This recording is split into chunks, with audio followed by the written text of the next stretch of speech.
बुद्ध भगवान एक गांव में उपदेश दे रहे थे। उन्होंने कहा कि हर किसी को धरती माता की तरह सहनशील तथा क्षमाशील होना चाहिए। क्रोध ऐसी आग है जिसमें क्रोध करने वाला दूसरों को जलाएगा तथा खुद भी जल जाएगा।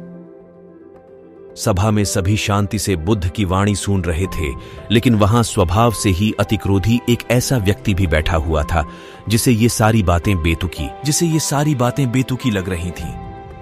वह कुछ देर ये सब सुनता रहा, फिर अचानक ही आग बबूला होकर बोलने लगा, तुम पाखंडी हो, बड़ी बड़ी बातें करना यही तुम्हारा काम है, तुम लोगों को भ्रमित कर रहे हो, तुम्हारी ये बातें आज के समय में कोई मायने नहीं रखती।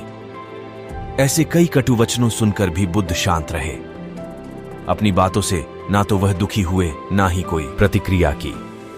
यह देखकर वह व्यक्ति और भी क्रोधित हो गया और उसने बुद्ध के मुंह पर थूक कर वहां से चला गया। अगले दिन जब उस व्यक्ति का क्रोध शांत हुआ तो उसे अपने बुरे व्यवहार के कारण पछतावे की आग में जलने लगा और वह उन्हें ढूंढते हुए उसी स्थान पर पहुंचा। पर बुद्ध कहां मिलते, वह तो अपने शिष्यों के साथ पास वाले एक अन्य गांव निकल चुके थे। व्यक्ति ने बुद्ध के बारे में लोगों से पूछा और ढूंढते ढूंढते जहां बुद्ध प्रवचन दे रहे थे वहां पहुंच गया।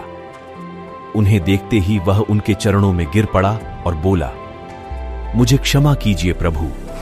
बुद्ध ने पूछा, कौन हो भाई, तुम्हें क्या हुआ है, क्यों क्षमा मांग रहे हो?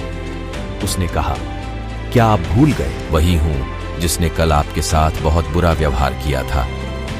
मैं शर्मिंदा हूं। मैं मेरे दुष्ट आचरण की क्षमा याचना करने आया हूं।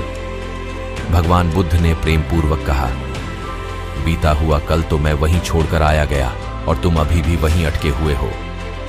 तुम्हें अपनी गलती का आभास हो गया, तुमने पश्चाताप कर लिया, तुम निर्मल हो चुके हो, अब तुम आज में प्रवेश करो। बुरी बातें तथा बुरी घटनाएं याद करते रहने से वर्तमान और भविष्य दोनों बिगड़ते जाते हैं।